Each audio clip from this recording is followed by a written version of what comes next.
Hope everyone is having a fantastic Labor Day. Yours truly, Mark Lee, is sitting here enjoying himself, actually having a very relaxing Labor Day and just taking it easy, trying to catch up on that much needed thing called rest. Because a lot of times if you're out working and doing all of that, you don't always get enough rest. So definitely trying to catch up on that much needed rest and all along those lines. But I did get out and about this past weekend and all in that space. So actually, as many of you know, I do work at the Hayti Heritage Center, a African American cultural arts center in Durham, North Carolina, and we actually had two events this past weekend. So got a chance to work both of those. We had a church that was having their pastoral anniversary. So the pastor was celebrating 5 years of that particular church pastoring, and they had actually also, I think they said, been in the business for about 20 or 25 years and all in that kind of space. So they've actually been there for a minute, and they had a band that was doing a little bit of R&B, a little bit of other sounds as well, and they were saluting their pastor in the process. And of course, they definitely got into the gospel sounds as well. And then on yesterday, as we do on every Sunday, there was a small church that meets up at that center on a regular basis. They usually get there around 11:30, and then they have their service. And I must really commend them because, some churches, you can go to some churches and they might be in there for hours on end forever. So it seems like some of them might take 3 or 4 hours or all along those spaces. But this particular church, which has been meeting in that space for now about, I think, a month and a half, 2 months or something along that lines, they don't play. I think they start their service at about 12 and they're usually done by about 1 or 1:15 at the latest. So they definitely get in, get out, get the message, and then get around to the rest of their Sunday day and all of that. And then right after that church service, I caught up with my good buddy Ray Pascal, and we went over to the African American Cultural Art Festival over there in Raleigh. And they were actually divided it into two sections. So it sounded like this 2-day festival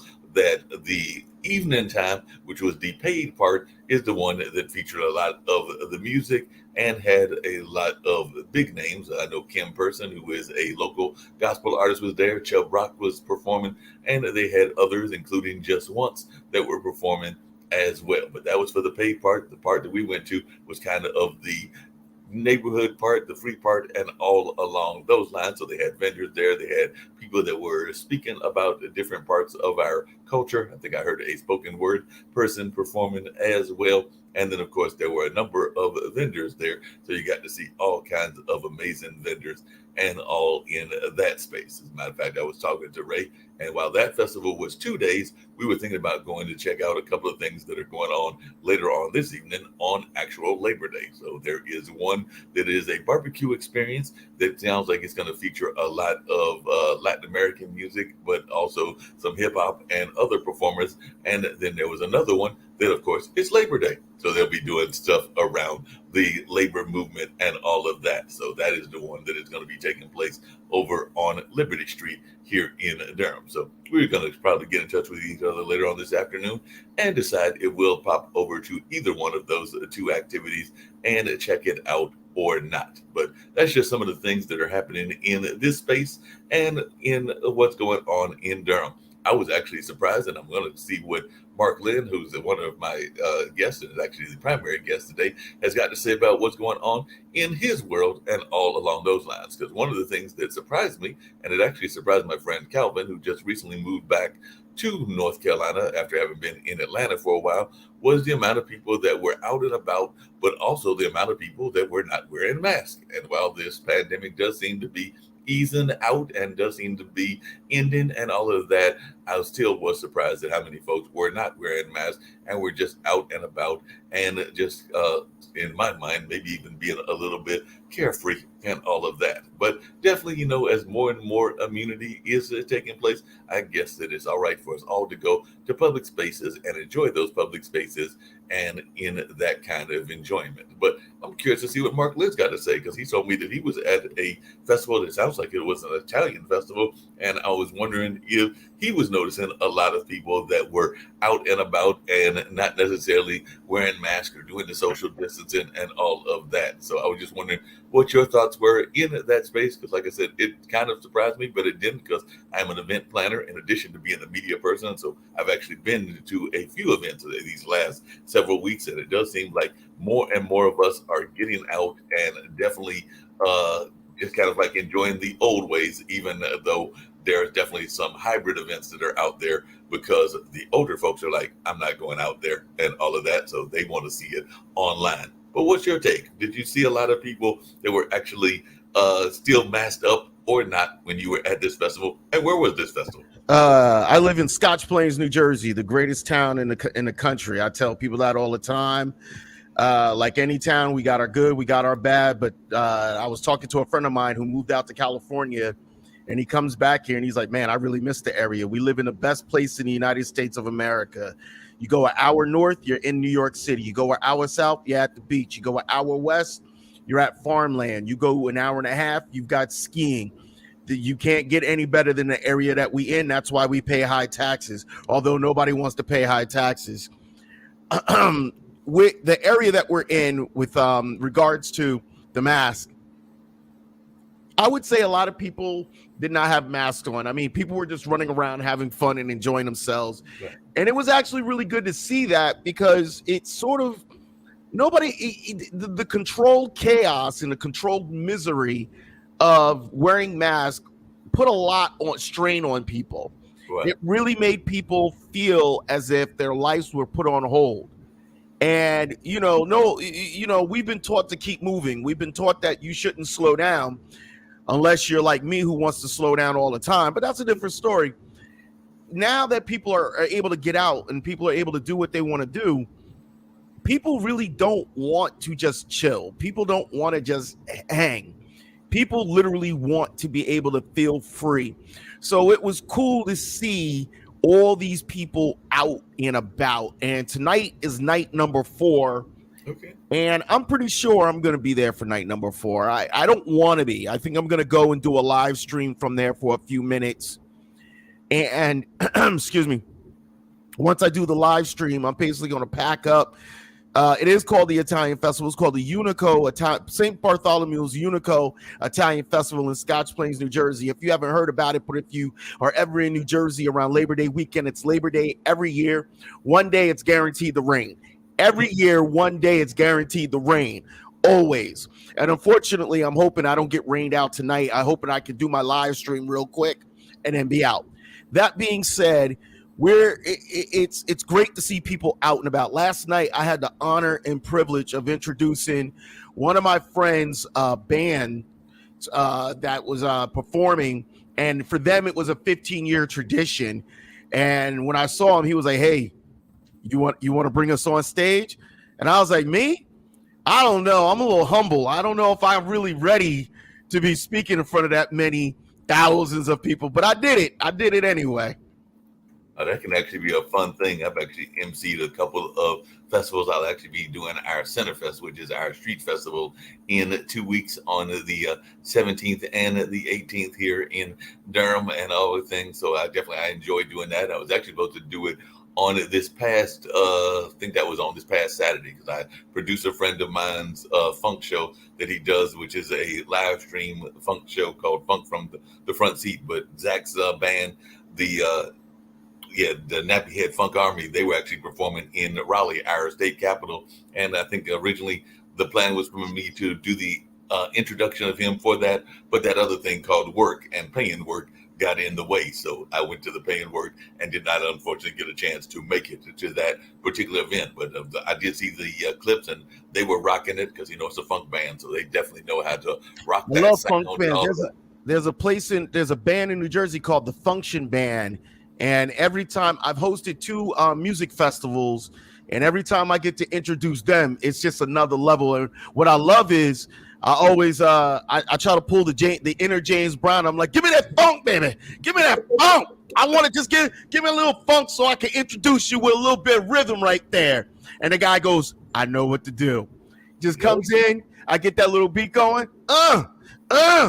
With your band self.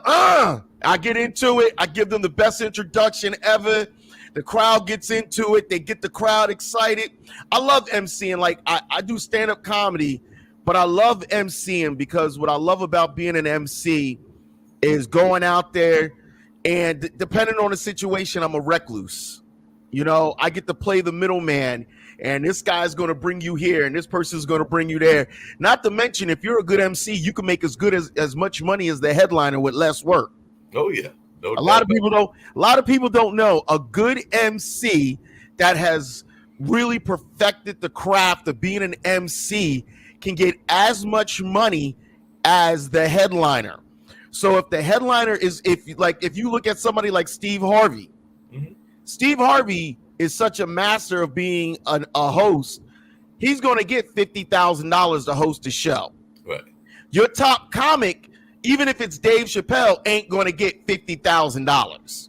You know what I mean? Right. Now, we're talking about names, but like talk about it on our level where you and I are at.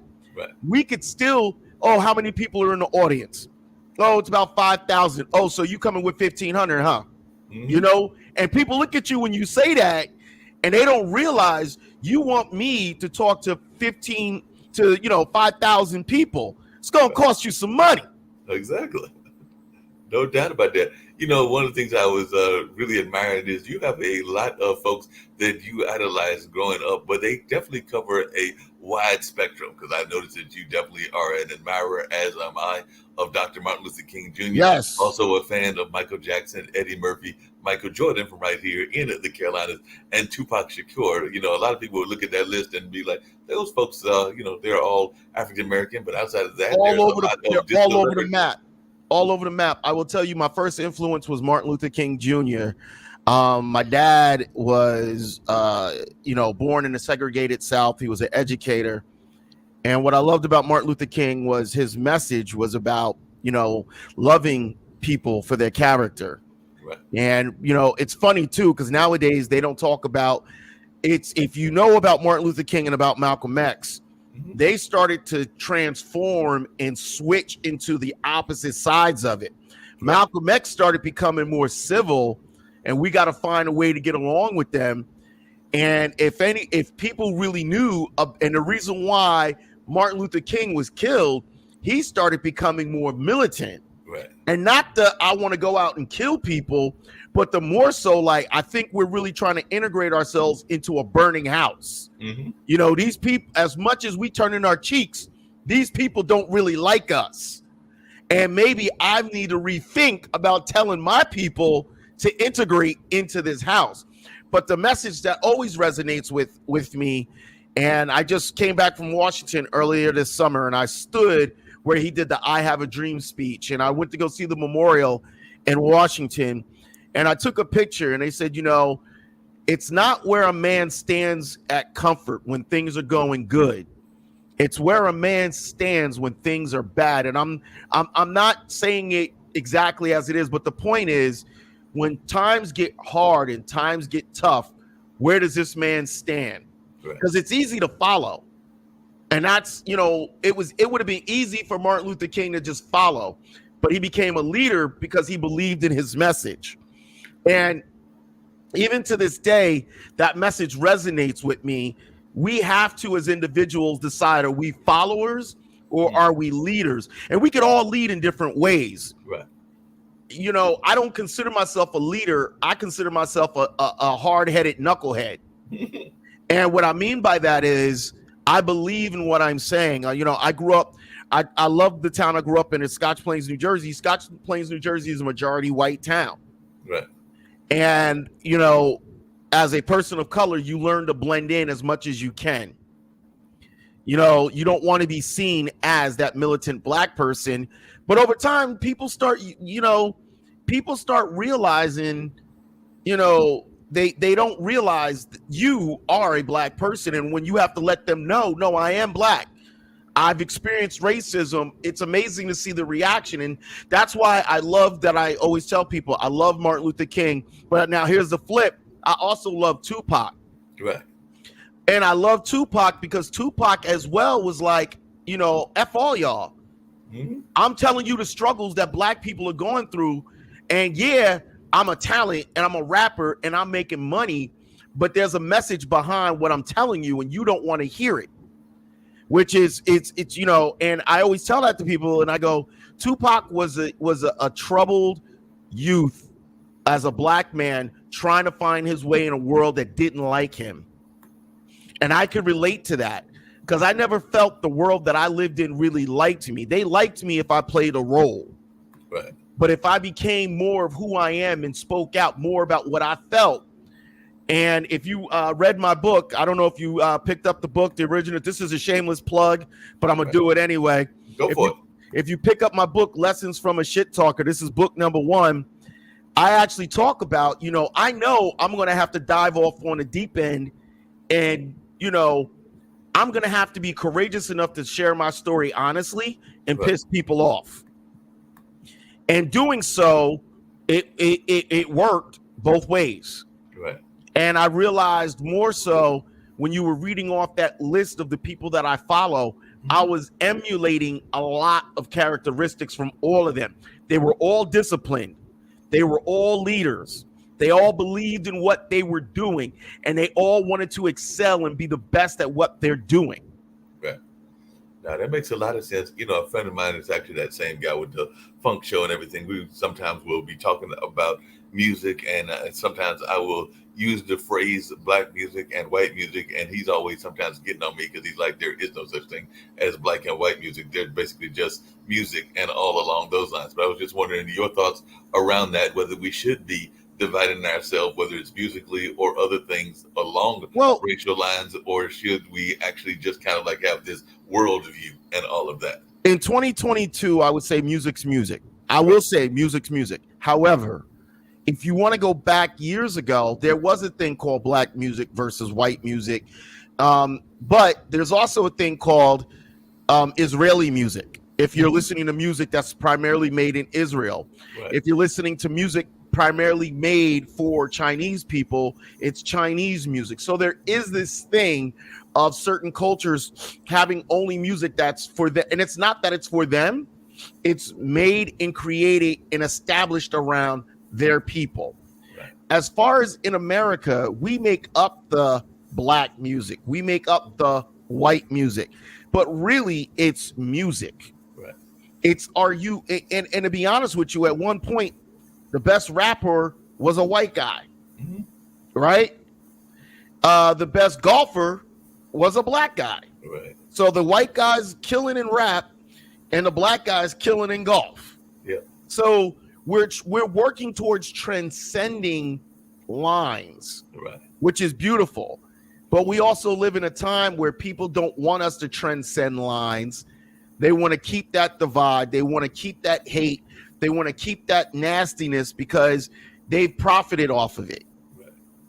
No, I can definitely see that. You're talking about transcending lines. You know, we saw a young lady this weekend that has definitely transcended lines. Many people have said that she is the true GOAT of sports and all of that. But I'm just wondering your take on Serena and whether you think Serena will actually go into retirement quietly, because, you know, the match I saw, she was not going down without a fight, and she did leave, in my mind, because I did watch the interview after the match, the door open to even the possibility of coming back to the U.S. Open. I think she's done.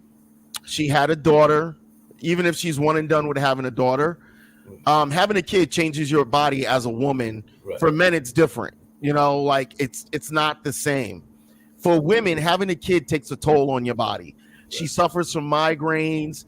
If you watch it, she's not moving as fast. Right. She still puts up a fight.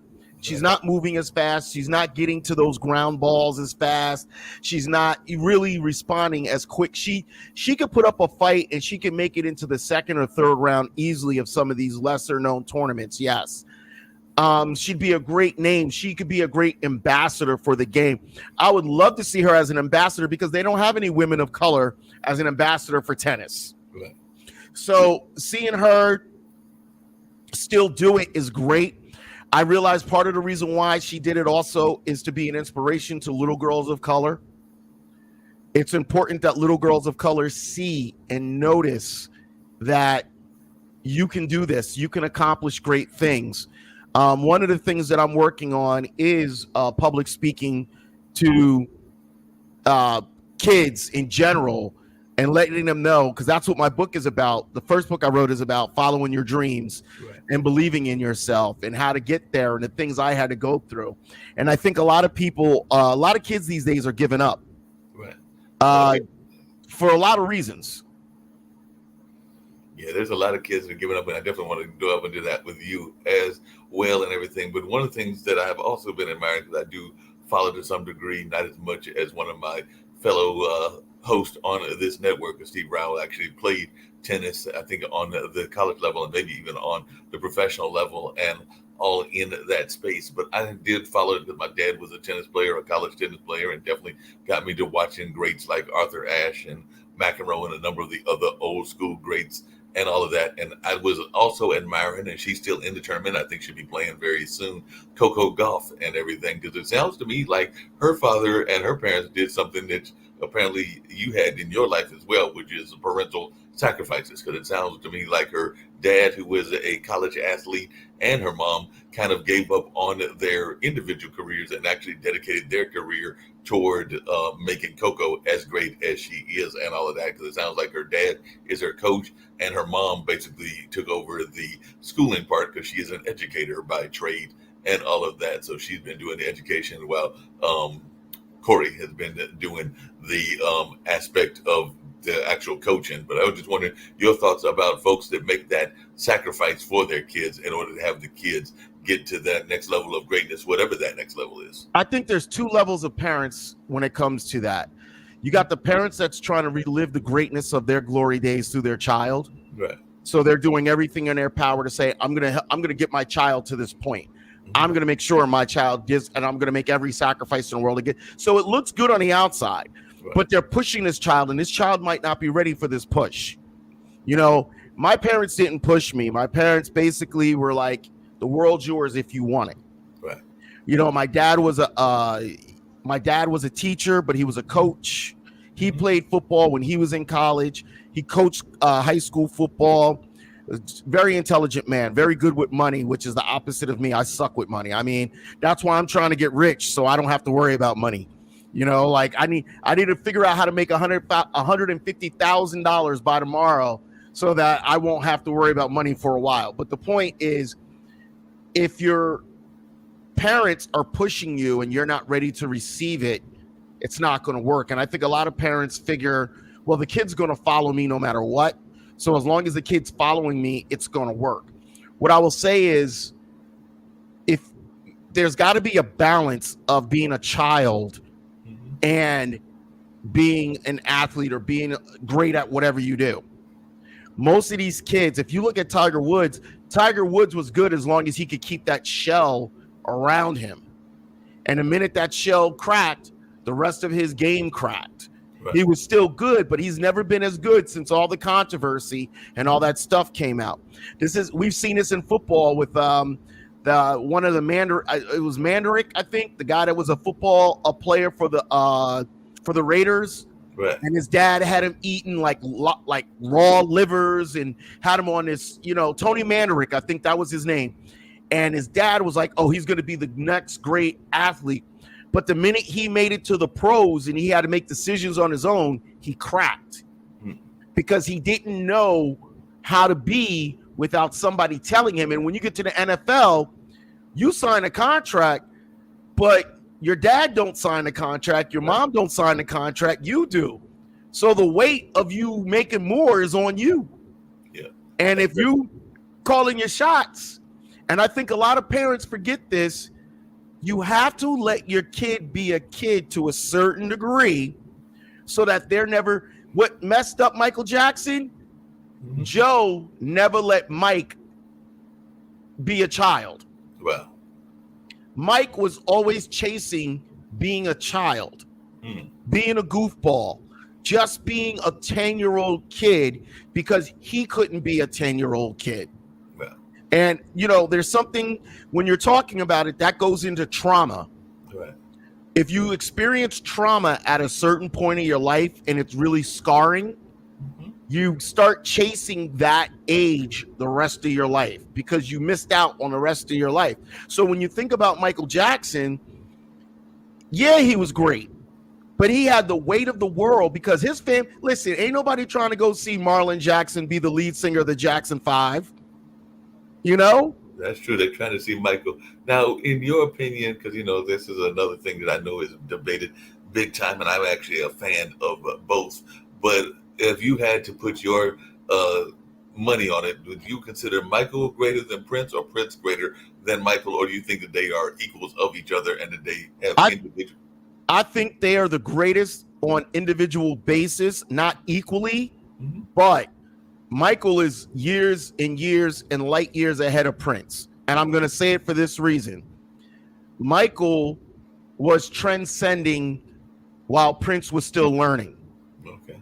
Mike was established. Mike was established from the time he was 10 years old. Prince was still learning his craft, right?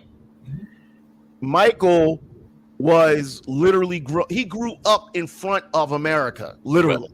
Right. And he always was perfecting what he was doing.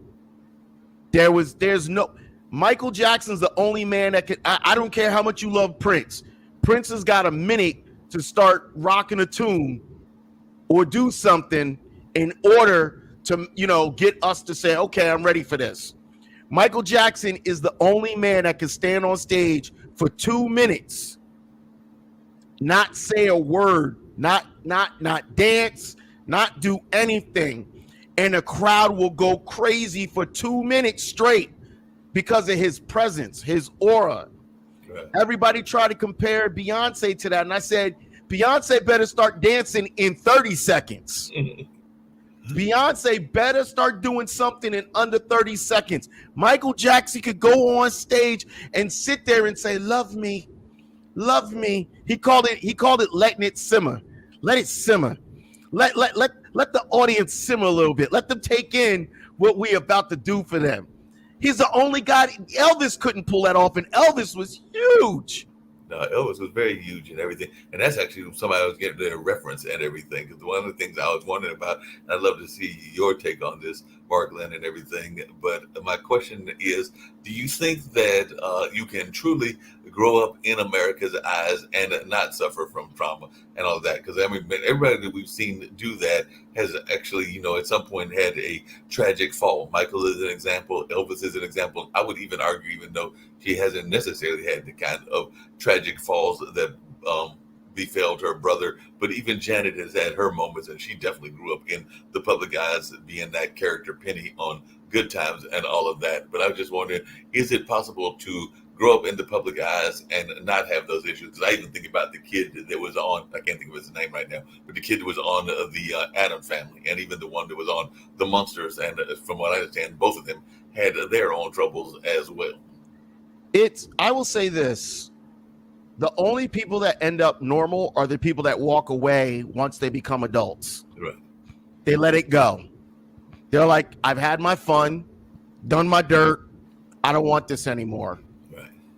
The ones who constantly chase it and get locked into, if you look at Different Strokes, all of the kids, except think about it. Oddly, Todd Bridges is the only one that came out normal. Right. Right? So I think even Todd had some issues. Todd had some issues, but Todd literally, his issues was, I think at one point he was a crackhead. I think. Don't quote me on that. Right. But to a degree, I think Todd kind of accepted who he was. A lot of these other kids, they don't like, one thing about me when I started following what I did, I could do a little bit of videography. I could take pictures. I can write. I could do multiple things. A lot of these kids, when they get into certain things, they can only do one thing, and they get trapped into that one thing. Like, that's all I can do. That's all I know how to do. That's all I want to do. And they don't know how to move out of that avenue, how to move out of that thought frame, which is scary, because at the end of the day, if you can't move out of that frame, you're always going to be that superstar at 16. You're always going to be that superstar. And unfortunately, I would say with kids of color, it's kind of worse, because you do get trapped into playing certain roles. You get trapped into being certain things. I don't think Michael could have ever had a normal life. Right. Even if when he turned 21, he was like, I don't want this anymore, he would have always been your Michael Jackson. Yeah. So Michael Jackson had to be Michael Jackson. You know what I mean? Janet Jackson, I think, always chased what Michael was doing. And none of the other girls were as famous as her. Right. So it was kind of like when all the boys didn't have the talent that Mike had, Mike's going to make money for all of us. So now Mike is making the money for everybody and providing a lifestyle for everybody. And here comes along Janet, and it's like, Reeby's a bust. Yeah. LaToya's kind of a bust. We riding hard on Janet, and they did it differently with Janet. Hey, Janet, we're going to let you be a model. We're going to let you sing a little bit, but we want you to focus in on acting. Right. She didn't want the accolades of being an actress, even though she could do it. Mm-hmm. She wanted the accolade of being a singer, because there's a certain level of narcissism needed for you to be a singer. You want to go on stage and, like, you know, the biggest narcissists to me are preachers. Okay, I would agree with you on that. When you think about it, a preacher literally wants to go on every Sunday, and he might be preaching the word of God, but he wants these people to praise him. He wants to feel that glory that I delivered this message. I'm making you feel good about who you are. Honor me. Honor who I am. I've got the gift. And with Janet kind of wanted to get that little bit of taste of what Mike was going through. Because right now, Jermaine Jackson can walk into a store and ain't no 5 people, you're Jermaine Jackson. Mm-hmm. Janet Jackson walks in and they're going to have to shut the store down even now. Yeah. Like, hey, close the door. It's Janet Jackson. We know how crazy it could get in here if rumor gets out. There's a level of that energy. Even Prince had that. Oh, yeah. You know, and I listen, and to go backwards to the question you have, Prince's greatness was Prince could play 21 instruments. Mm-hmm. Prince had the ability to write an entire song, write every instrument in the song, and tell, hey, you're my guitarist. This is how you're going to play the guitar on this song. Right. Oh, you're playing the keyboard. This is how I want you to play the key. One of the stories I heard about Prince a while ago, when he first got discovered, he was with a band and they go into the studio, right? Mm-hmm. Prince stops in the middle of this and he goes to the drummer and he goes, I want you to play it like this, right? Then he goes over to the bass guy and he's like, yeah, I need you to do a little bit like this. Then he tells the vocals, this wasn't Prince singing vocals, this was Prince background. Then he goes to another guy, like he was telling the different people how to play their instruments. So when they leave the studio, the guy goes, so what do you think of the band? He was like, screw the band. What about that little light-skinned kid? You know, like Prince was so good at what he did that greatness was destined for him. Oh, yeah. And so when we talk about how they're great in different ways. No, I can definitely see that. Definitely greatness in a whole different way and everything in that space. And, you know, one thing you were just talking about was the preachers and their, I'm not saying all, but quite a few preachers and their narcissistic ways. And I know that there's a whole thing around prosperity ministry and things along those lines. That's actually where I consider myself more spiritual than religious. And part of the reason I consider myself more spiritual than religious is, yes, I will, read some of the stories from the Bible. Definitely might look at some of the other religious books and all of that. But I try to stay in tune with the God force or whatever other name folks want to give it, whether it's Allah or whatever, and try to pay attention to Mother Nature and whatever ancestral connections I have and all along those lines. But I sometimes feel, and I don't know what your thoughts are, that too often the churches get caught up in that people energy and that energy of the building and the personalities, and not enough of the work of what's supposed to go in the church, namely even trying to help the people. Sadly, I say this, and I say the church in general abuses people's insecurities. You're right. The black church really takes advantage of the black community. Mm-hmm. And I mean, when you've got these guys out here saying openly, y'all must not believe in me if you not giving me money to go buy a watch, Right. to go buy a car. And I'm talking about this guy that was in St. Louis a couple of weeks ago that got caught. Y'all go out and buy Arby's, but you won't go out and just give me $5. You know, like they always say something. When someone tells you who they are, believe them. No, yeah, that's very true. And that's a quote I stand by when in a dating world, in the business world, in any lifestyle. When someone shows you who they are, I don't care who they are with other people. When you show how you are with me, and I'm giving you a prime example. If I'm dating a young lady and she loves, when problems get hard, she loves to disappear because times are getting hard. And then she comes back. And then when she comes back, all of a sudden she wants us to be cool and everything. I might give her a second chance, but if she does it a second time, she showed you the first time, that's what she does. Right.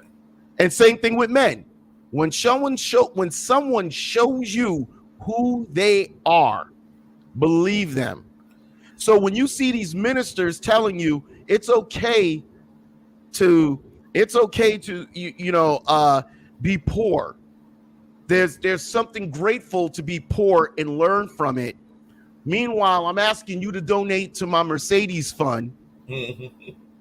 Believe that they're after your money. They're not after your salvation. Yeah, there is no salvation for them. Yeah, I hear what you're saying, but Mr. Johnson, coming back to the nature of if you are told that it's a snake and they give you the signal, the kind of like the signals that they are snakes and all of that, it's easy to say that you will recognize that and avoid it. But don't you think that we as people have this awful habit? I know I'm guilty of it, of wanting to give people second, third, and fourth chances, We're all guilty even of it. though we know that it is totally against our better interest. Because I know that there have been a couple of snakes that I have dated and a couple that I have had friendships with and all of that. And I know that there are snakes, but sometimes you're still tempted to go back and have conversations with them. We're all guilty of it. It's called being human. Right. We're all guilty of it. But I think as we get older, doing stand-up has taught me to really listen to people. Right. As much as I talk, I do a lot of listening. Oh, yeah. And when I listen and I see the way they act and I see the way they do things, I add it all together. I'm not perfect. I'm not perfect by a mile. But I don't strive to be perfect. I strive to be the best me that I can be. No, with that being said, if I look at you and I see that the best person that you can be is just not a good person towards me, I've got to learn to let it go. Right. There is a thing called forgiveness. Right. You hurt me, I can forgive you for that. But I'm also very, I've put up with too much. I don't need to deal with you any longer. So you don't need to be in my life. And if you want to hang out with me, I won't do it. If you want to call me, I won't take the call. If you want to text, I won't take the text. I give some people, because of years of relations, of hanging out and knowing them, I'm giving you a pass because I know you don't know any better. Right. But as I gotten older, there is no passes. Yeah, a friend of mine told me that he's said that a couple of times, and it's actually the same funk musician buddy that that I think he told me that he's down to that point in his life where basically if people F up, there is no more return from it. He basically said that he will write them off. I think that at some point he may have said that I might give them a second chance, but definitely no third chances. So it is like, as you said, as you get older, that tolerance level becomes a lot less. So people will have this kind of like, nope, if you effed up, then you crossed off the friendship list or the relationship list or whatever list. That now you want to hear something weird about that? What's that? The most successful people have a low tolerance at a younger age. Wow. If you look at most people who are successful in life, that tolerance, because they become so tunnel vision on what they're doing. Right. So if you look at, again, people like Michael Jackson, People will tell you stories of him literally being like, that person ain't around. I cut them off. There's no need. They're not part of what I'm doing. They're not part of where I'm going. Right. And that's part of the reason why a lot of us fail is because as we're moving up, we allow people to hang on, and they hang on, and we allow them to do this, and we struggle to move up here because we don't want to think that we're better than them by moving up. So we allow them to pull us down, right? But what I've learned is, if we're friends and if you love me, as I ascend to greatness, you're going to know my greatness doesn't diminish who you are. My greatness is only going to help you become a better person within our friendship. Because if I get here, maybe I can help you get there too. Right. But if you're scared that I'm up here, that I've left you, then that means you don't want to come up here. You're happy here, and there's no shame in that. But I want to get here. I want to be up here. I'm not saying I want to be famous. What I'm saying is I want to reach my greatness. Right. And everyone's greatness potential is different, and people don't realize that. People always think greatness is when everybody loves me. But your greatness could be you're a family man and you've raised great kids. Your greatness could be that you're a civil engineer and you're designing bridges and streets that have set apart and made these areas great. Your greatness is not what others define it. It's what you define it. No, that makes a lot of sense. I like that attitude. Your greatness is how you define it.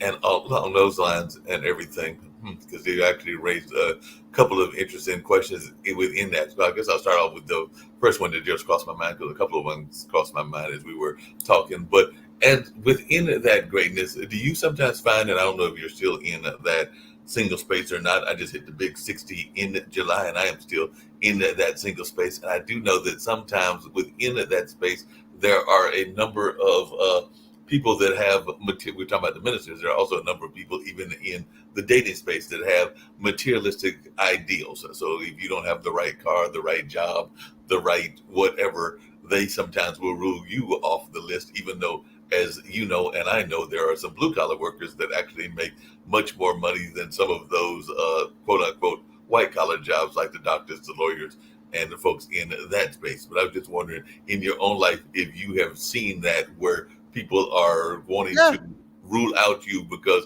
you're not the Steve Chappelle of the world as of yet. I mean, you'll probably be there very soon, or you're not having in their mind enough speaking engagements. I told someone this joke one time. I have dated more white women than I have other cultures.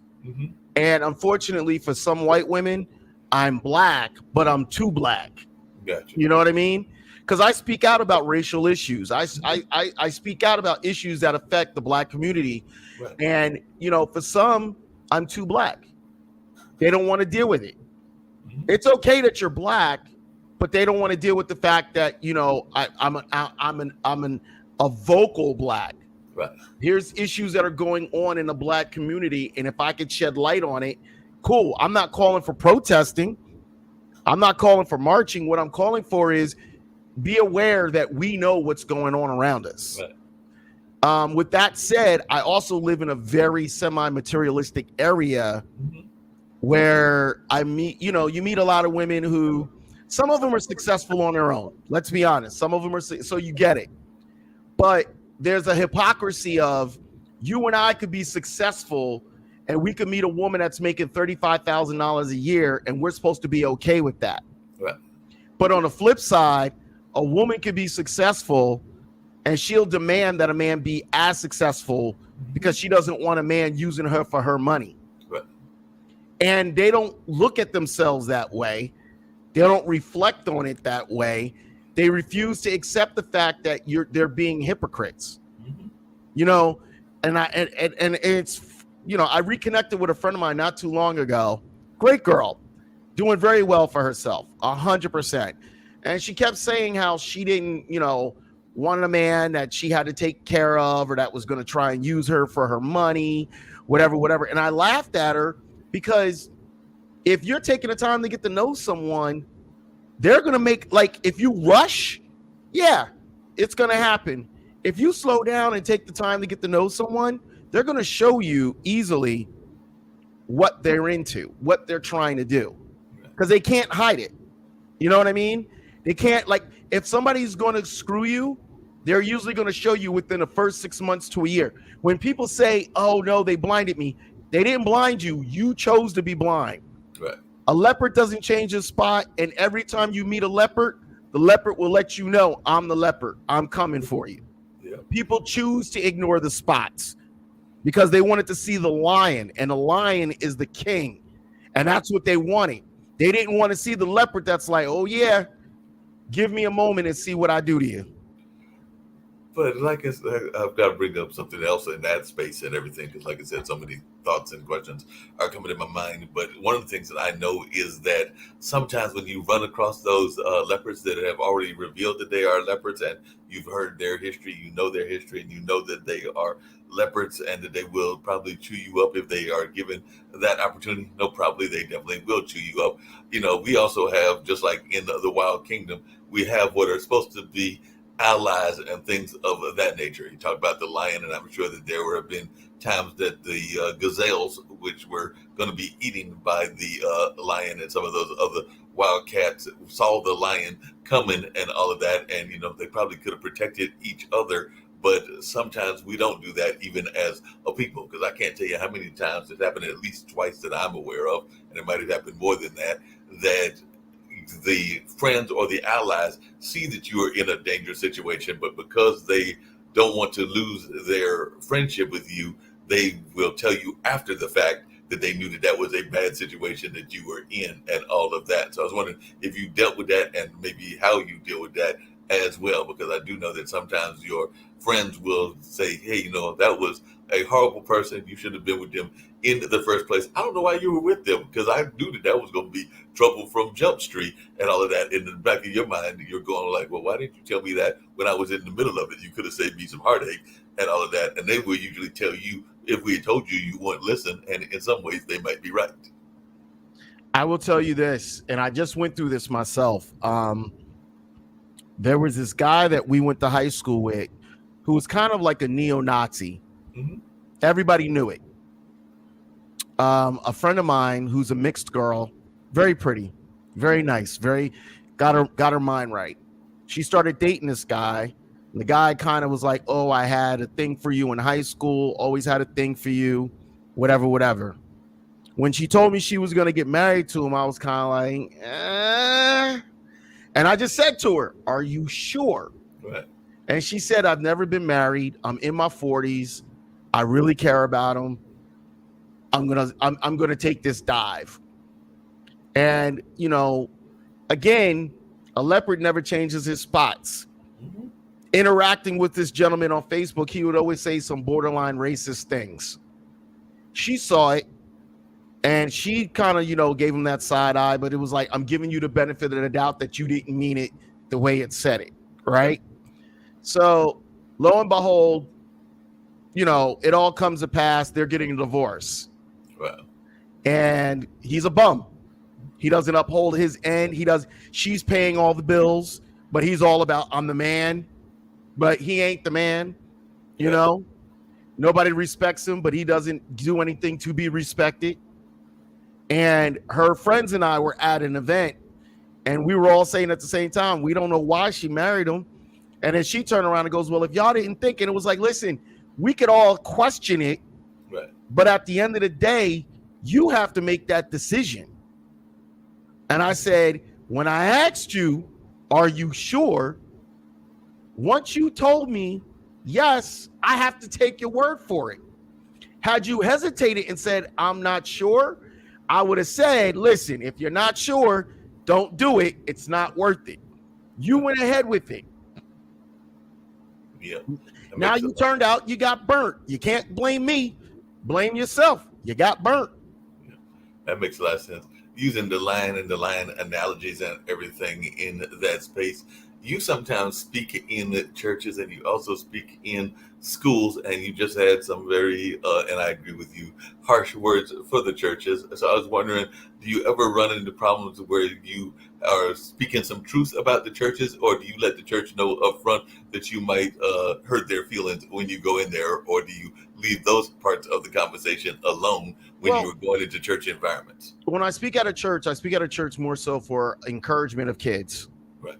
I don't speak really, and I try not to speak at church in regards to what the church is doing. Okay. It's not my place to pass judgment on said church. Right.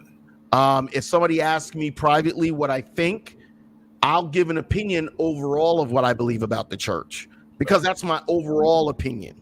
Right. I will never lambaste and go after just one particular church. But I will say, I mean, we grew up with it. You're about 10 years older than me. The televangelists. Mm-hmm. Jimmy, is it Jimmy? Not Jimmy. Well, Jimmy Swaggart, but who was the Jim Baker? Jim Baker. Jim Baker. Right. Jim Baker was the biggest con of all time. Mm-hmm. When televangelists took a hit when Jim Baker took that hit, and he took that hit well deserved.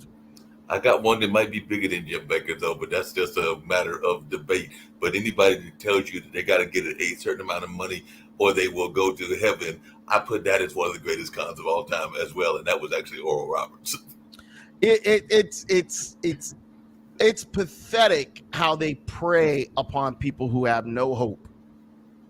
They see no light at the end of the tunnel. Right. And I I'm blessed that my mom and dad, they made me skeptical of everything. Right. And I don't know, they made me skeptical of white people to a certain degree. Mm-hmm. Like, hey, you got to get along with them and you got to deal with them, but watch your back. Mm-hmm. And sometimes being skeptical can hurt you, and sometimes it can help you. But my skepticism causes me not to be fooled, but so much. And I've gotten burned. At the beginning of the pandemic, I saw this advertisement that sign up with us.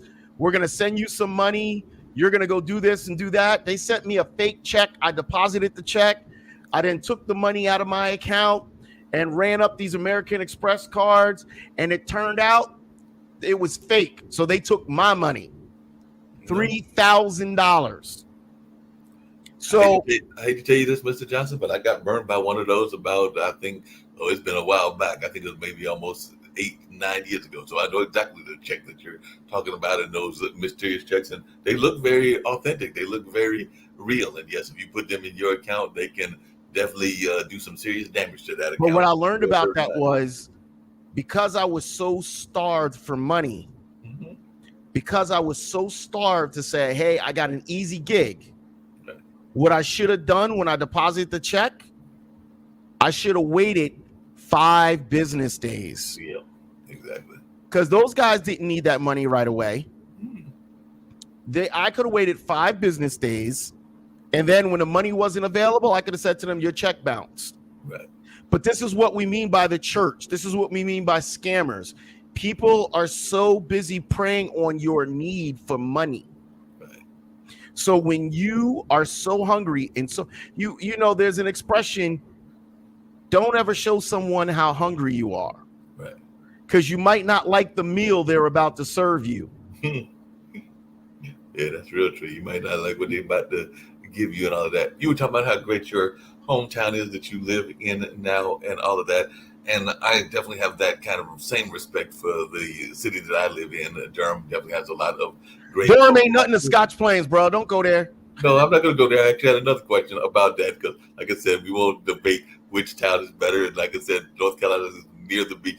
We don't have some things that you mentioned, like we can't get to New York City that fast, but we can't get to the beach. We can't get to Charlotte. We can't get to a number of other places. And we do have some good festivals and all of that, but we won't compare that note. But one of the things I was getting to say is that a lot of times people don't have the kind of success that they want into their hometown and all in that space. So I was just wondering, because this is a conversation I have with friends of mine, even here, some that even transplanted here from, say, New York, Atlanta, and other places, and they get frustrated because they don't see enough support from the local community, and particularly the local community of their peers, if they're in the music game or the acting game and all of that. So I was just wondering your thoughts about this notion that we can sometimes, instead of supporting our fellow artists or our fellow entrepreneurs, we can sometimes hurt them and all along those lines. And they do say that many times your greatest success is away from your hometown, because, definitely if you do a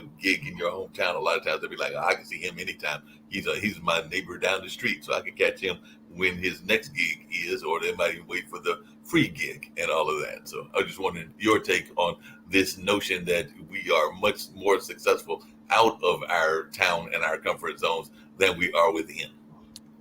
The road to gold is not paved at home. For those of you listening, I'm going to say it to you again. The road to gold is not paved at home. What does that mean? It means the people that live, first of all, the people around my town started hating me because I went into a Facebook group. It was our neighbor's Facebook group, and I started talking. I tell people straight up, you think racism is not a problem? I'm going to tell you some stories, and I'm going to be the one, because a lot of black people don't want to share their stories because they know what comes along with it. So I made it that a lot of my people hated me. I thought a lot of people hated me. It turned out I had more support, but a lot of people are scared to say they support you because they don't want to get ostracized in the community. However, I do comedy shows around New Jersey, and I do it through the town of Scotch Plains. But I realized if I was doing shows here, and I realized I got to go out of town, your town people do not want to give you love. They want to see you fail before they see you succeed. Now, here's the weird part about it. They're not going to wish you fail, but they're not going to come support. Right. So that's them wishing you fail because they're not going to come support. Now, here's the other side of it. When you become successful and your name is in the papers and you're getting all these awards and they see you in all the magazines, online and everything, and they're like, oh my God, look at him go, look at him go. It's all for show. I've been supporting him or her since day one. I've known about the talent since day one. No, you didn't. What you did is you sat back and didn't say anything because you didn't know where it was going to go. Right. Your hometown people do not want to. And if they do, they always want to tell you how to do it so you could get their support. Right. And especially being a comic, I had some girl one time was like, I know what you're trying to do. I was like, no, you don't. I was like, you have no clue what I'm trying to do. And she goes, well, I follow Pete Davidson. And I go, what about me, says Pete Davidson? Do you see me writing skits for SNL? So I know what I got. I know what I'm doing. I've got a master plan. I know how I'm putting it together. And it might not seem there to everyone else, but it's there to me. Yeah. But everybody wants to tell you how to do what you're doing. Yeah. And this is why you can't always bring your talent to you. Some people say conquer home and then come back. I think it's the reverse. You got to go out in the world, conquer the world, and come back home and watch them glorify you. Yeah. And it's sometimes hard because when you're dealing with something like me, like I do stand-up comedy and I show people I'm doing shows. I do shows to get comfortable in front of audiences. And I can say this out loud because I also wrote a second book and I'm in the middle of writing my third book. What I literally want to become comfortable with is I'm working on a one-man show and it's part, comedy, but it's part real. And it's about, my life and growing up and dealing with racism and growing up and dealing with, not knowing what I wanted to do and how I was still able to achieve my dream. And it doesn't seem like there's much to it, but there is, because everybody's a lost child at some point in their life. And how are you going to achieve no longer being a lost child? So when you see, unfortunately, when you see a white person talk about, oh, I'm a lost child, it's a lot different than when you're a man of color or a woman of color being a lost child. If you're gay and a lost child, if you're transgender and being a lost child, it's a different aspect of it, because the hurdles have been set that you have to climb a little bit harder. You have to climb a little bit stronger. You have to be stronger to deal with the crap that's going to start coming at you if you're living your truth. Yeah, that makes a lot of sense. We have a gentleman on this network. He actually comes on our news show. He's actually of Fijian background and I think Indian background as well. But he's visited here to the United States, and he's definitely involved in the hedge fund space and all of that. But if you talk to Shaquille, he actually sometimes thinks that we play the race card too often, and that there is not as much racism existing in modern day times as I actually think there is, and all along those lines. So I'm just wondering, for those people that think that the race card is played too much, or that there is not as much racism as is sometimes talked about, whether it's the Black Lives Matter or whether it's some of the other issues that are going on, how would you address them if you had a chance to speak to them one-on-one? Number one, you don't deal with racism. Indian people culturally are very quiet. Head down, get the job done. Right. And that's how they're accepted and they're left alone. They also, most Indian people don't mix with white people. Right. They mix with other Indians. Or they mix with whatever people around them will bring them in. Right? Same thing. Well, Indians are not Indians. Indians are part of the Asian culture. Right. So Asian cultures, the subcultures of Indian, Chinese, Japanese, they try to find their inner communities with each other and stay within with each other. So to them, the racism comes if somebody comes from the outside and tries to go at them. But most of the time, those communities are left alone because they don't make waves. Right. They accept what they get and they make the most of it, which they do. Yeah. Like black people are crabs in a barrel, unfortunately. Our community's history is crabs in a barrel. And literally, most Asian communities, they're very much next man up. Right. And I had a friend of mine tell me years ago, you know what they do? They come here, they buy a business, and they buy a house, and they all live in a house. They save their money and put all their money together. They all agree to work that one business until they get enough money to buy the next one. Then they branch off and buy another one. They continue that process until all of a sudden, before you know it, they own a whole bunch of Dunkin' Donuts, and it sounds stereotypical, whole bunch of 7-Elevens, Dunkin' Donuts, whatever it is that they own. How can you knock their hustle when that's the hustle that's getting them to where they want to be at? Yeah.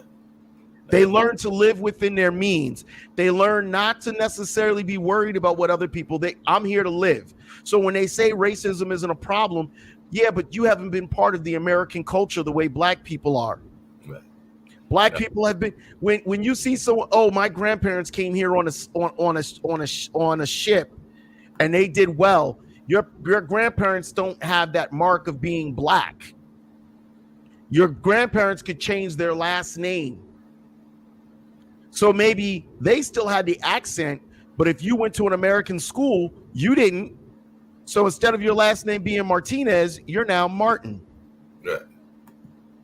So they don't know what you are because you don't ever tell people whether you're Irish, whether you're Scottish, whether you're Spanish. You just say my last name's Martin, Michael Martin. How Caucasian does that sound? Oh, yeah. So now you don't have the mark of being an immigrant. Unless somebody comes to your house and meet your parents, nobody knows that you're an immigrant. You're Michael Martin, and you want to work on Wall Street. And now you get to tell people how you pulled yourself up by your bootstrap, right? Meanwhile, you pulled up the bootstrap by placating what you were not. You played the role of being white. Right. Because it's amazing to me, and somebody's going to take offense to this. Before Trump was elected, Italians would always tell you how Italian they are, right? I'm Italian. I'm Sicilian. I'm Neapolitan, or whatever they are. This is what they would do. All of a sudden, when Trump came around, they became white. Right. Yep. And somebody's going to say, "Oh, I sound like a racist." No, I'm telling you facts. That makes a lot of sense. Italians love to tell you how they're Italian. Mm-hmm. And I love that. They're very into their culture. I'm an Italian individual.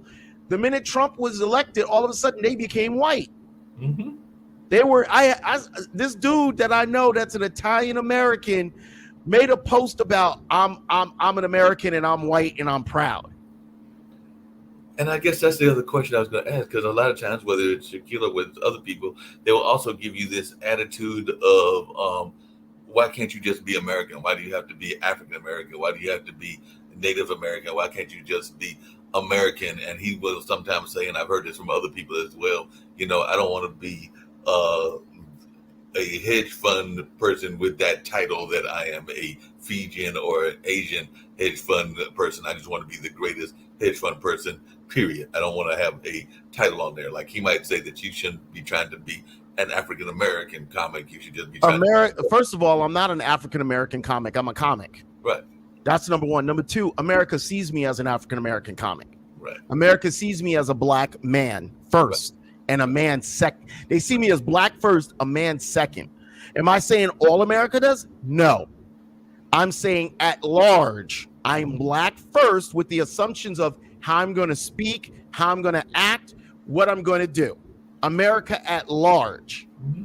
But in a in a little form of microscope, those people that know me, like one of my friends said to me the other day, you know what I love about you? And I said, what? You're always you. You right. are who you are. You don't change. And you grow, you become a better person, but you're just you. I know what I'm getting when I'm dealing with you. And I'm like, that's a beautiful thing because that's what I strive to. But America will always see me as black first and everything else second. And yeah. when you call them out on it, you're accusing me of being racist. I'm not accusing you of anything. What I'm saying is, sometimes you need to think about the things you're saying and where they came from. Either that or they get shocked, because I know that we had Dr. Ruben West, who is a motivational speaker on, I think he's originally he's out of Atlanta and everything, but he was on with a group of Kenyans on our news program, and he was actually talking, because they were all talking about their visit to Kenya, and he actually said that when he went to Kenya, he actually called his wife, and he said that he felt like a man for the first time, because there he was treated as a man and not as an African-American man or anything else. It was just that he felt that he was being treated for, as a real person, not as like some identity politics. And that's the sad part about it. This is what I say. This is what I really think about the racism in this country, which is disgusting. The generation behind us and that next generation coming up is smarter. Mm-hmm. And that's what's scaring those who needed colorism to keep us separated.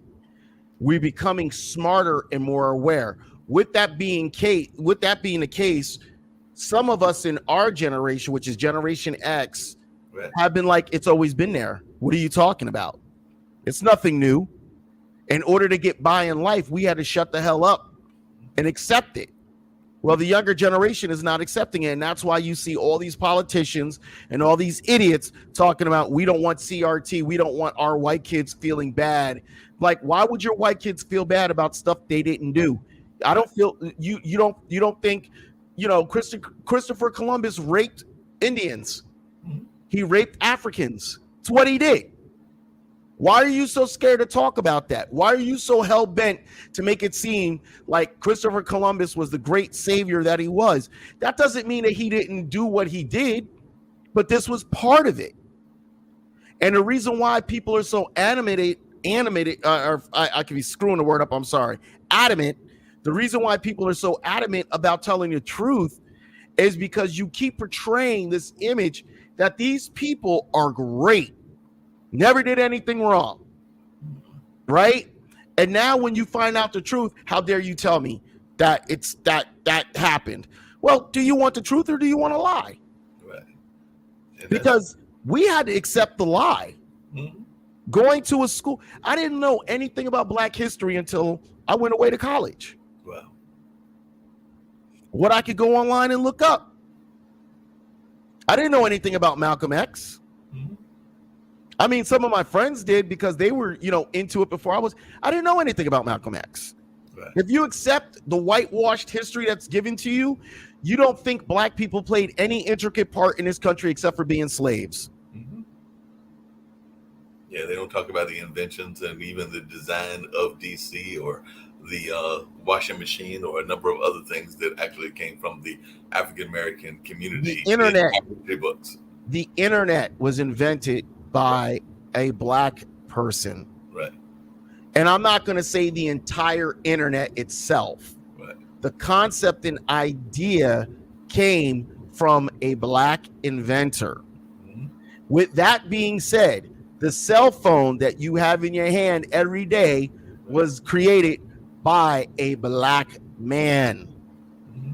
We are so intricate in society and hated at the same time. Right. Obama was hated because he was an intelligent Black man who, even on their best days, couldn't tie his shoes. Right. He was everything they wanted Trump to be. Trump is everything they wanted Obama to be. Mm-hmm. And that irritates them. Mm-hmm. So now that they cheer on a guy that's a piece of crap, they feel that they've got to become that piece of crap. Right. Because listen, if I'm gonna lay in the dirt with a pig, I might as well be a pig. Right. Versus, maybe I need to be a better person. Right. Nobody likes to talk about racism. Nobody likes to deal with racism. But the problem that they keep trying to sweep it underneath the rug and act like it's not a problem, that's the problem. That's very much about, you were just talking about the youth, and I've actually had this conversation. I actually think that the youth generations, those that were, because I've got no kids of my own, but I do have two nephews that just turned 13 and 14 last month, and all of that, but whether it's their generation or whether it's the generation right ahead of them or the one that came before them and everything, I actually think that they are some of the most activist generation ever. I would actually put them in the same category with my parents' generation, which was that generation you're talking about that did a lot of that 60s civil rights and all of that. Now, some people would argue that they are making noise about nothing. And I'm sure they said the same thing about those folks in the 60s. And they would say that, they don't need to be yelling about Black Lives Matter. They don't need to be yelling about gay rights. And they don't need to be yelling about climate change and this or that. But I would argue that they are probably one of the most activist two generations of all times. And some people will say that they are the Republican activists in the wrong area, that they are being whitewashed into becoming activists and the all Republican of that. The Republican Party has championed lack of education. Right. The Republican Party has championed to empower people who are dumb as rocks. Mm-hmm. The smart people who are at the top and know all this stuff that's going on, they make money from all this. Right. So do the Democrats. Mm-hmm. The Democrats want to assemble people. The Republicans want to disassemble people. Mm. The Republicans want people who will help them stay in power and Right. continue the level of, we're making money, you like us because you get to be one of us one day. When you have a person that can't think outside the box and they can only give you Republican talking points, that tells you all you need to know. Gotcha. When you meet somebody and they got a smug look on their face, oh, well, the Democrats are racist too. Tell me when's the last time a Black person had somebody to choose from to vote for president that wasn't a little bit racist? Right. I even believe Obama don't necessarily like Black people to some degree. Mm-hmm. And when I say that, people are like, what are you talking about? And I go, all Black people dislike other Black people to some degree. Mm-hmm. It's just a fact of life. You know what I mean? I want to help you, but I don't want to help them. Right. It's a fact of life. With that being the case,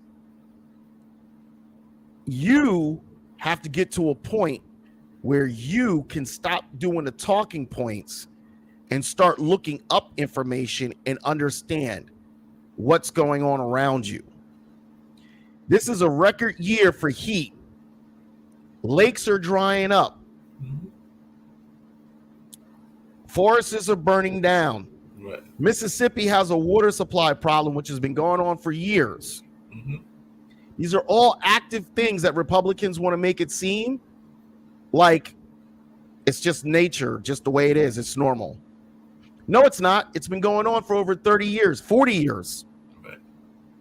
But because they make more money from the companies that watch them consume and use these resources nonstop, no, it's all fake. Mm-hmm. All fake. So now these people believe it's fake because, oh, well, the Democrats are just making it into a political issue. It doesn't need to be political. Somebody needs to pay attention to it. Right. And I'm not saying the Democrats have the best answer, because a lot of times they don't, because their thing is throw money at it, and throwing money at it is not always the answer. But the point I'm making is, at some point, the Republicans are going to have to wake up and realize they've been duped. But speaking of being duped and speaking of all of that, and you actually brought up Obama, and yes, Obama was a great community activist before he became president over there in the Chicago area. And yes, I do think, like you, that there were some things that he did that were not in favor of our community. And there is no doubt, and she may be one of the next candidates for president as well. She was actually just in Durham last week and all. But Kamala did some things that were not all that favorable to the Black community when she was in the court system. But that's us. California. That's us. Our Black people hold other Black people to some level of greatness. Mm-hmm. We cannot screw up. Like, for instance, when I do comedy, there's a funny thing about Dave Chappelle. Right. Dave Chappelle didn't do Black rooms for the longest time because they didn't like the way he spoke in his delivery. They didn't like Dave Chappelle until Dave Chappelle became Dave Chappelle, if you know what I mean. Right. When he became Dave Chappelle, he could go into Black rooms and they loved him. Mm-hmm. But when he was just doing his thing, which wasn't that far off from what he's doing now, he could go in a white room and get a laugh. Right. He could go in a Black room and they'd be like, what is this? That's our Black people. That's who we are. You know what I mean? And the thing with Kamala, the thing with anyone of Black, nothing that they're going to do is ever going to appease everyone. That's true. So you expect Kamala Harris to get a job as a DA and just let all the Black people go? Mm-mm. Like, hey, I'm a DA. All Black people go free. All Black people go free. She can't do her job. That's what you're saying, right? Yeah, I hear what you're saying. So imagine if she didn't do her job. See what this Black lady did when she got in there? She let all the criminals, just like what they're talking about. Kamala freed all the protesters. No, she didn't. There was a fund that was going on, and that fund was to help protesters. Mm-hmm. Yeah. It was as simple as that. Yeah, I know some people with one of those funds here in North Carolina. You're right; they raised money to get people out because we had and I think they started it again this year. But we had those moral Mondays, I think they were called, or something like that. It was Reverend Barber that did them. That does the Poor People's Campaign. But yeah, they had funds that were bail funds. So they were literally set aside to get those people out, because part of that campaign was that you would go into the state Congress office and basically do what amounted to a sit-in, so you knew you were going to get arrested. That was kind of the whole point of everything. And here's the hypocrisy of it. Trump is telling you he's going to pardon people from January 6th, and you're cheering it on. Right. We saw with our own eyes these guys attack police officers. Mm-hmm. Trump's going to pardon them. Yep. But God forbid somebody say, because you don't like what they're protesting about, they got it, but you want to help out a guy that was willing to overturn an election because they didn't like the results. That's very scary and all of that. But, there's talk that he may actually run, and there's even some fear that he is going to run. Win. He is going to run. What do you say to those that think that he might actually win and all of that? Watch out, because he's on a revenge tour. He gets voted in again. He's on a revenge tour. Wow. This is straight. Trump is the thing about Trump that is on display in front of everyone, Trump is a vengeful person. Mm-hmm. He accuses the Democrats of doing everything he's doing.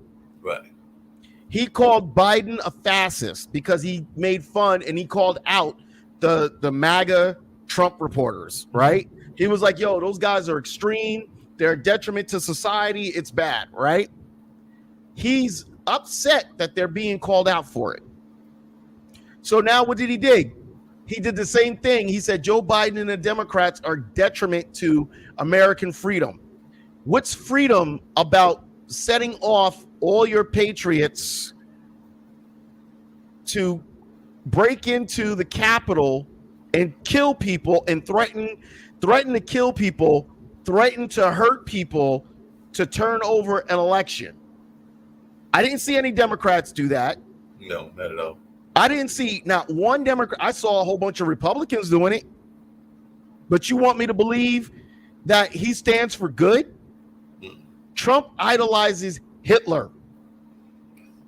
Yeah, he definitely does that. There's no doubt about that. But one of the other things that goes on, and I wanted to know your take on it as well, is everybody is on this whole attitude against Russia and its invasion of Ukraine. Now, one of the things that I've heard, and of course, part of this is Russian propaganda, but it also could partially be based on some fact, is that the Ukraine isn't exactly been the friend of people of color in all of the world as well, because apparently there is a heavy neo-Nazi population that exists in that country, and some folks have even said that their president was involved in that. And of course, he also comes from the world of entertainment, because I think he might be a comic as well. He was a comic.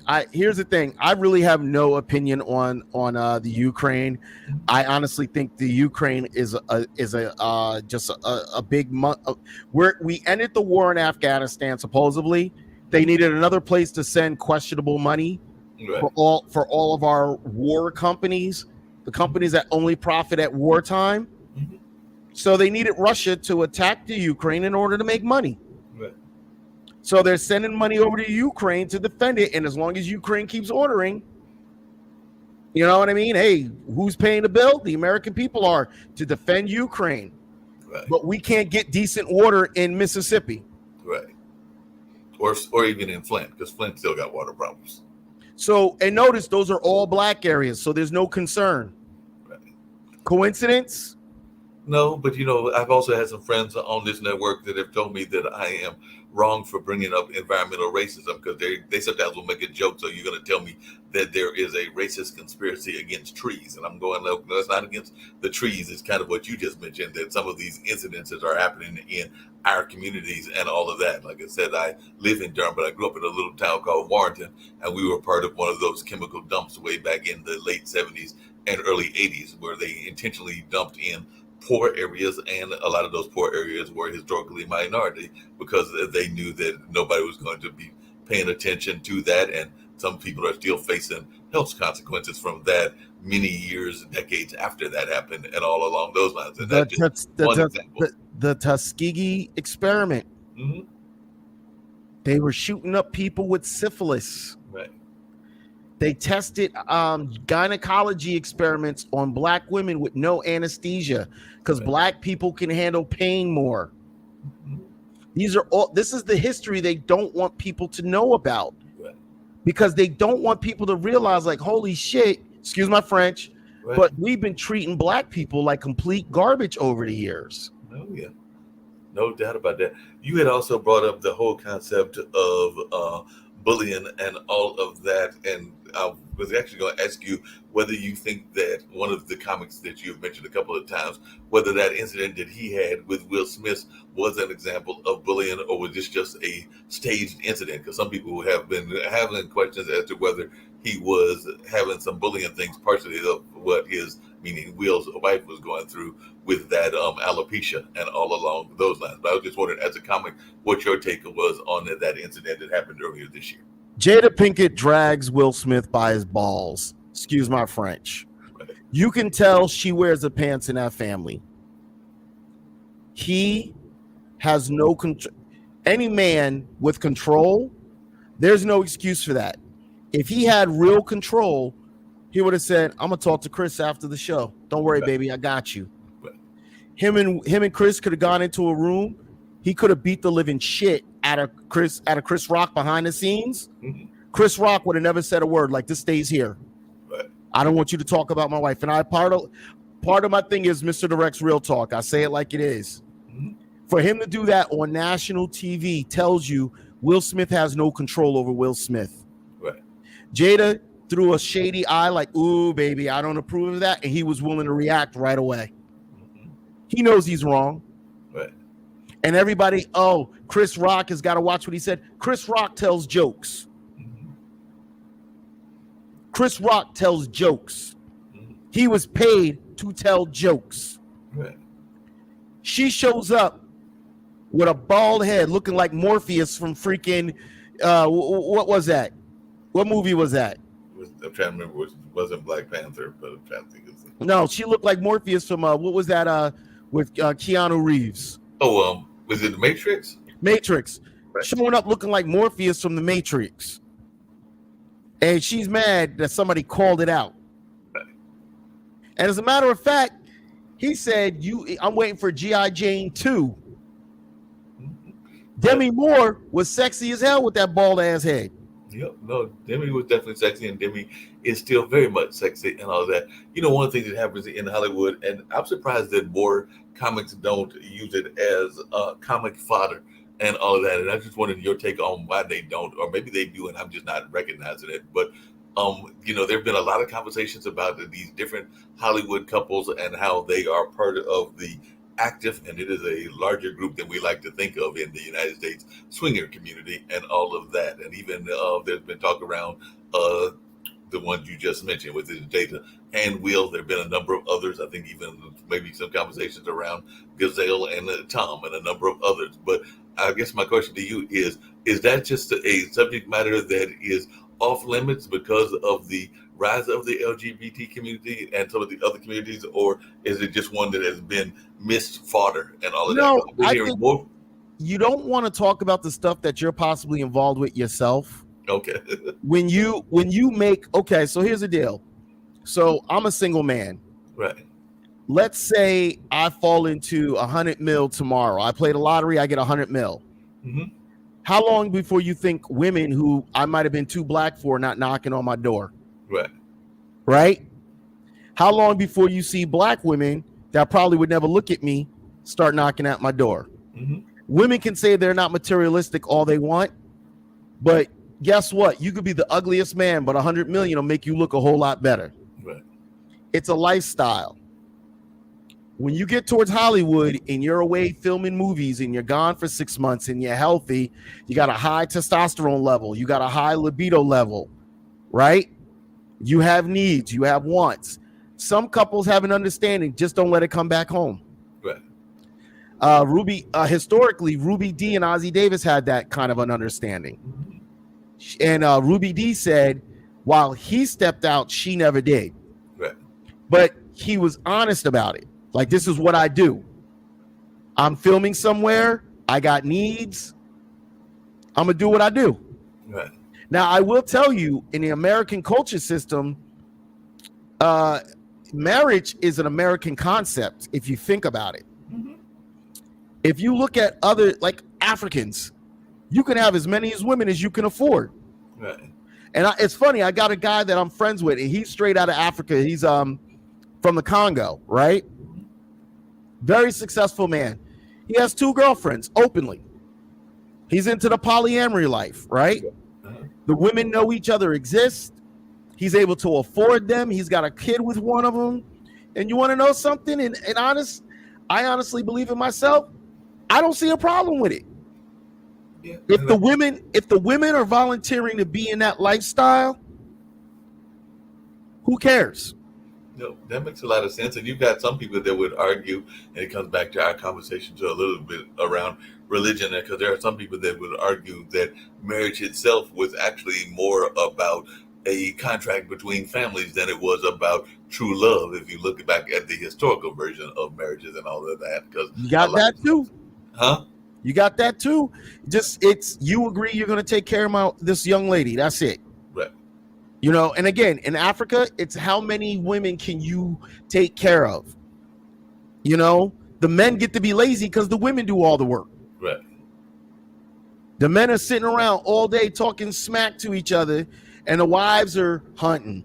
The wives are cooking. The wives are cleaning. The wives are taking care of the house. The men are just hanging out, doing what they do. I'm not saying it's right. I'm just saying that's the concept of life. That in Latin America, it's kind of known that the husband has somebody on the side. Right. In France, it's widely known that Macaron or whatever his name is has a mistress. Mm-hmm. Or is that Canada? I don't know where it is. But I'm just saying, these people, it's the American perception that every man, let me tell you something. If I get the same crackers every day for a week, I'm bored. Right. I want a new type of cracker. I need some Parmesan on that damn thing. I need something to give me some flavor. It doesn't mean I don't appreciate the original cracker I had, but damn it, put something else on that cracker. Let me taste something different.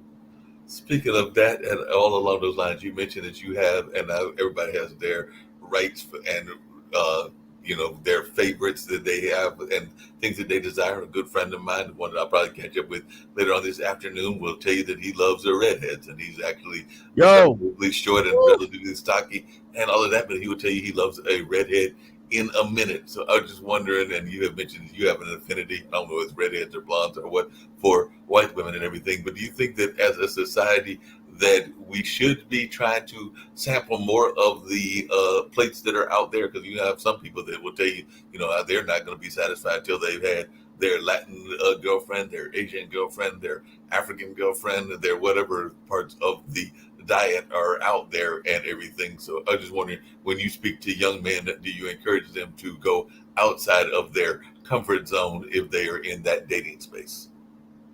Frankly, nobody's ever asked me that, so that's cool.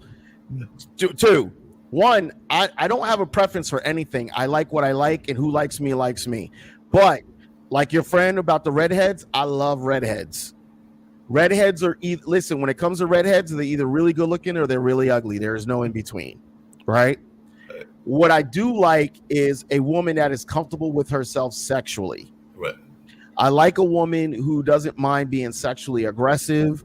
I don't always have to be the initiator. I don't always have to be the one that's going to make it happen. Instead, it's a mutual nastiness. You know what I mean? With that being the case, I've dated every spectrum. I've dated Asian. I've dated white. I dated a girl that was an Indian from South Africa. Mm-hmm. I really have a thing for olive tone Mediterranean women. Okay. Very, very just curvy, very sensual, very, there's something about that, that whole Middle Eastern thing. You get a woman that's very beautiful from that area. It's like, ooh, okay. But I do love redheads. Like a redhead will get me to turn my head in 2 seconds.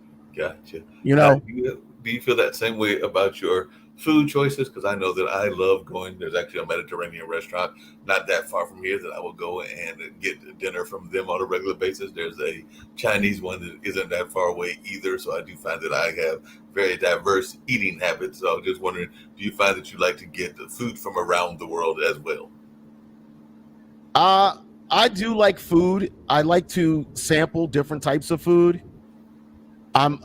What I will always say is I'm skeptical of some food. Sometimes I'm like, I don't know. But I will give anything a try once. Except for stuff that's got a lot of mayonnaise in it. If it's got a lot of mayonnaise in it, So no potato salad for you? No, I like potato salad, but it's got to be cut with mustard. Gotcha. Instead of the mayonnaise version and all of that. And you do have that mayonnaise version of potato salad. I know one of the other big things that you're very much big on, and we actually have a show on that topic on, we pre-recorded on Saturday, and then we aired it on its regular time of Sunday, which deals with bullying. And both Stephanie Hockenhall and her son, Gene, have dealt with bullying, and they oftentimes, as a matter of fact, the last several episodes have been dealing with the narcissists. And as you mentioned earlier, there are a lot of narcissists, whether they're in the church, whether they're in politics, or wherever, that are around the world and all of that. So they were actually given some things that you need to know when you're running into the narcissist. They also talked about the narcissist allies, which in the case of, if you watch The Wizard of Oz, are sometimes called the flying monkeys and all of that, because the witch had her flying monkeys that were at her beck and call and all of that. But I was just wondering how you got involved in the anti-bullying work, and whether you would agree, because one of their arguments is that it is probably one of the biggest pandemics, almost as big as the coronavirus pandemic, in the sense of how widespread it is in the country and the world. The biggest issue with bullying is that people consider it a rite of passage. Right. Kids are going to pick on kids. It's not that big of a deal. I think there's a difference between a kid picking on someone, because we even do it as adults, between kids literally going after someone. The biggest issue now is online bullying. People will create false identities for kids. They'll create a fake account and then go afterwards. They'll spread rumors about people. I've had it done to me. It's the fact that people don't know how to let things go, so they're willing to go to any extreme to try to, damage. And they don't realize in certain states that stuff is jail. You could go to jail for it.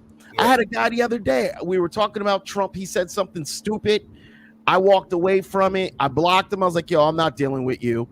He comes back underneath his pseudo wife's name or whatever. And I was like, you know what? I don't want to talk to a guy that's jerking off the president. I've got better things to do with my time.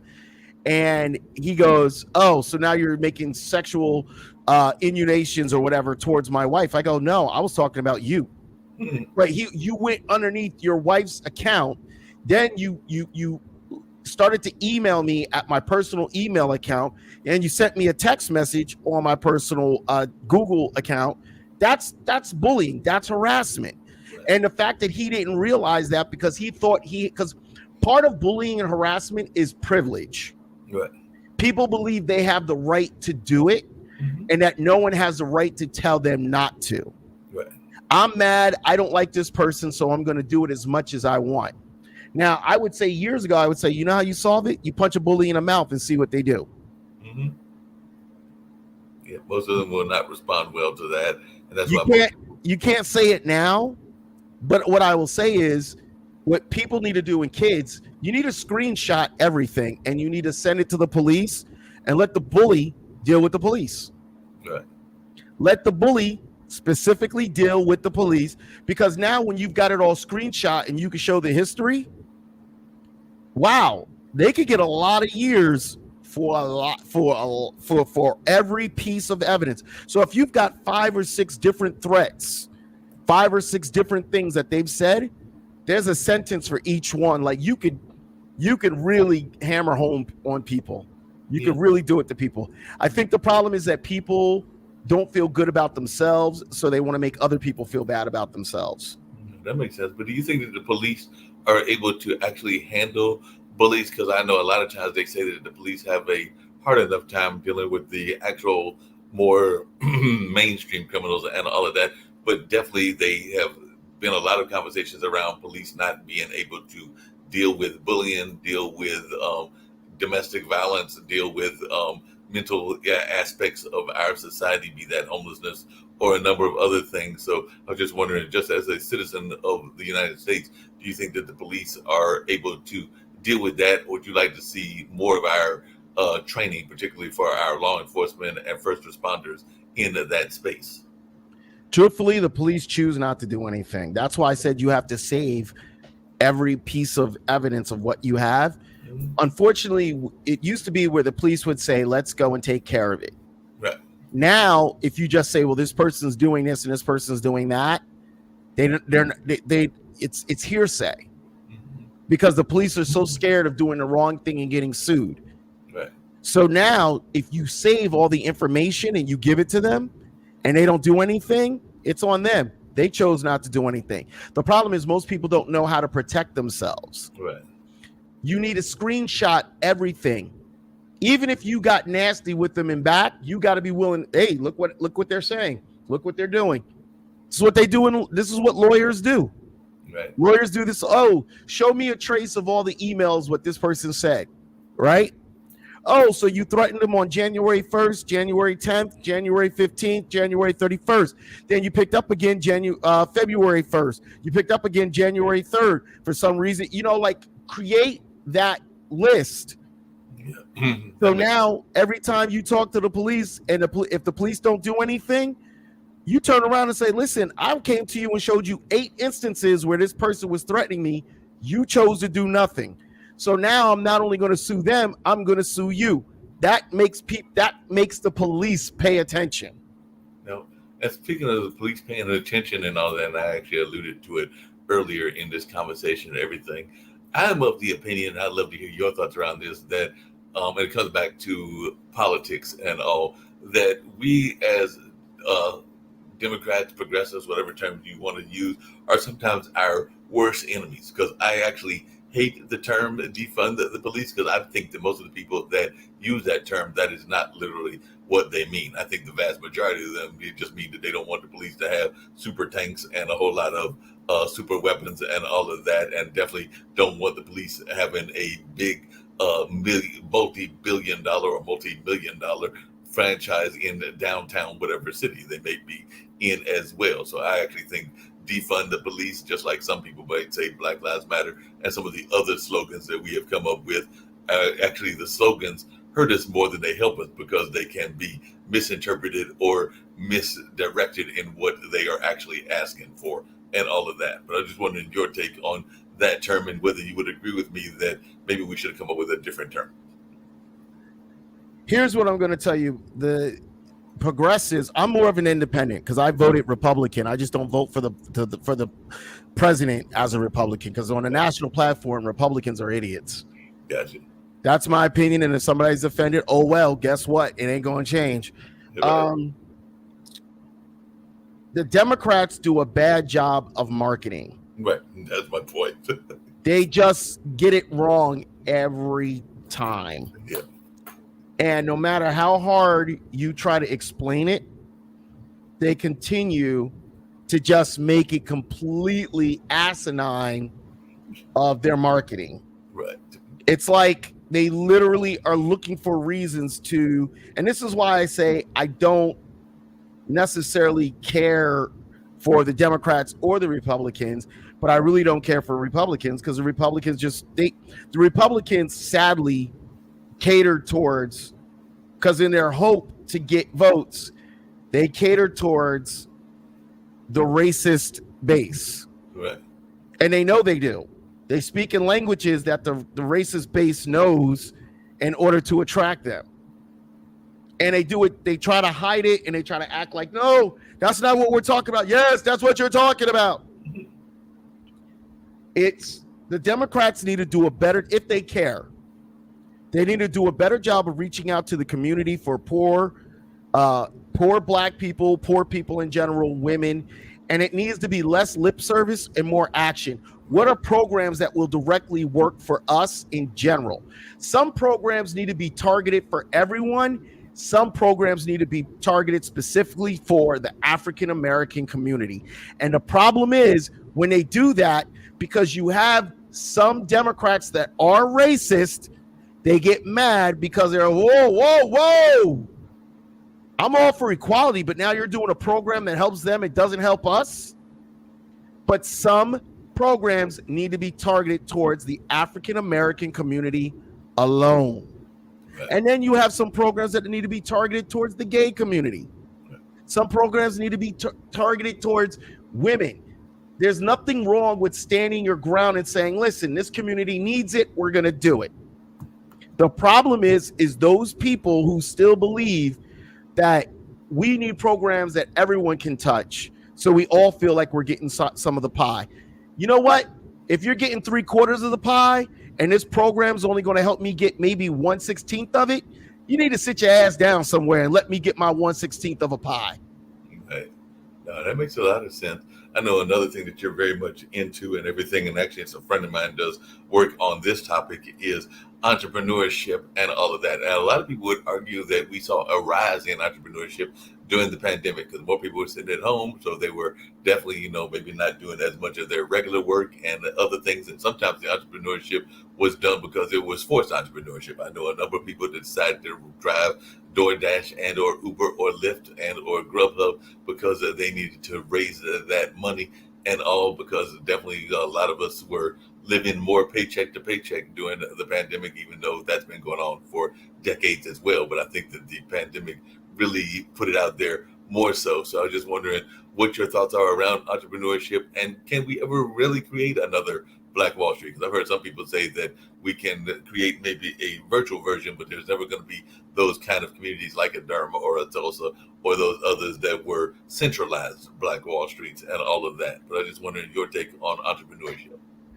Unfortunately, well, in entrepreneurship, you got to believe in what you're doing. And unfortunately, a lot of people are just believing in anything like, hey, I could get rich online. Right. You need something a little bit more of substance. You could get rich online. You can. How are you going to sustain that money once you start making it? Right.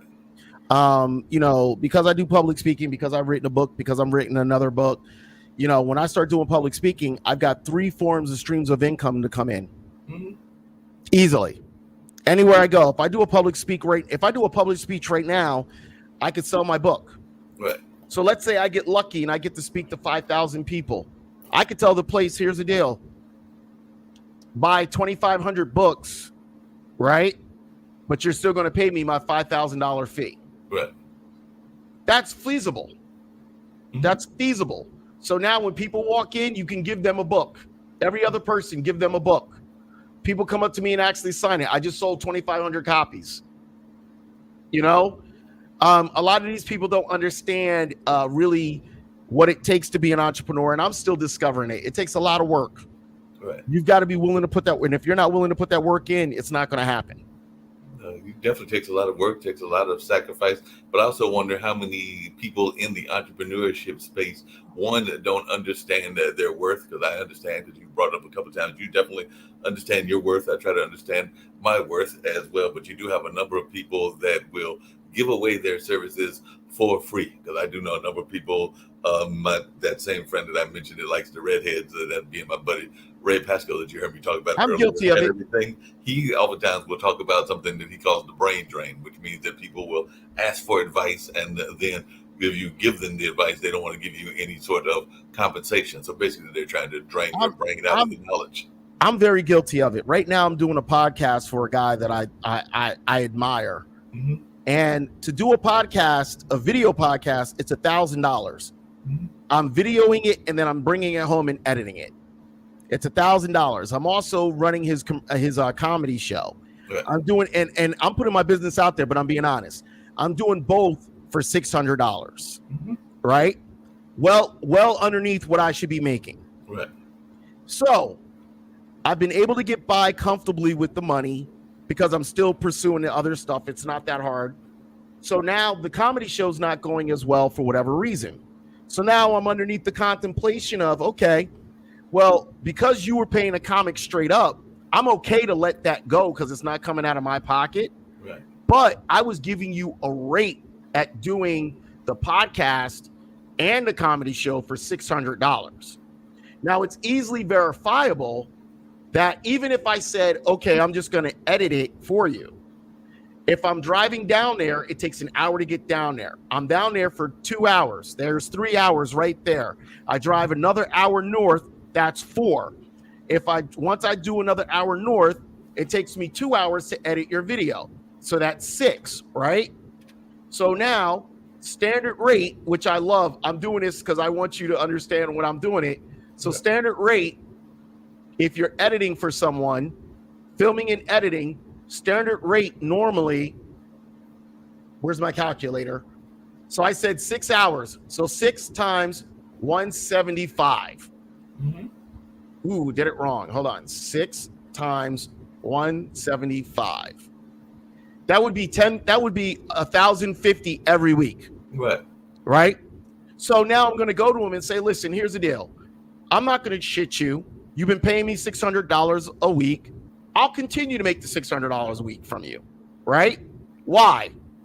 as a favor for you, because you're giving me this, you're doing this for me, I'm already making it. Who cares? No argument. We're good, right? But the problem comes in where people don't value what you do. Right, exactly. The problem comes in when people don't value, and I do audio and video for him. So once I record the audio, the video, I pull the audio out and then upload the audio, which technically should be another $250 on top of that, right? So technically I should be making $12.50 from him every week. Right. And a lot of people don't understand that, because a lot of people, then that's the rate that I've been hearing, is should be at least $1,000 per live stream. And all every live stream you do, you should be charging $1,000 anytime somebody hires you. And that's what I do now.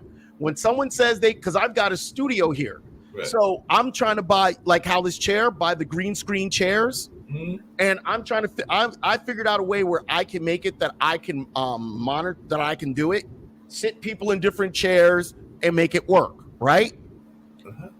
It should be $1,000, but you want to know something? Nobody wants to pay the $1,000. No, very much true. Nobody wants to pay the $1,000, and they want to find a way to cheat. Because you're not in some fancy office building with all the perks. They don't see it's worth it, but yet and still they don't understand I'm still doing the same job. I'm just more local to you.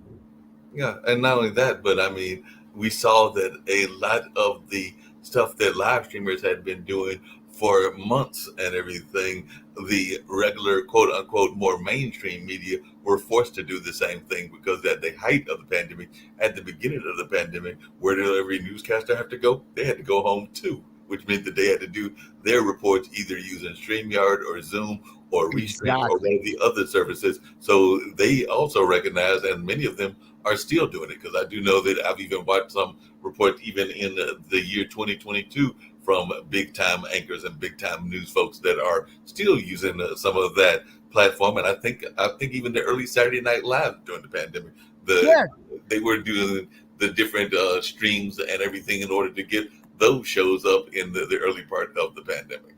No, I agree with you 100%. And I think the problem is, people don't understand, as an entrepreneur, sometimes you don't value your skill set. Like, for instance, I don't host a show for under $250.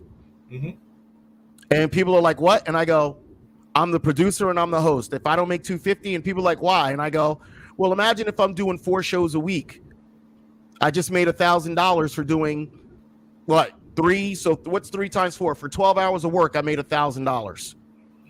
But isn't part of the other problem that exists, and I know it exists here in Durham, but I've also heard it exists in other parts of the world as well, is that too often, I'll just use festivals as an example, too often the festival will get in their mind or their mindset what the festival is supposed to be about. So you heard me mention Cinefest earlier.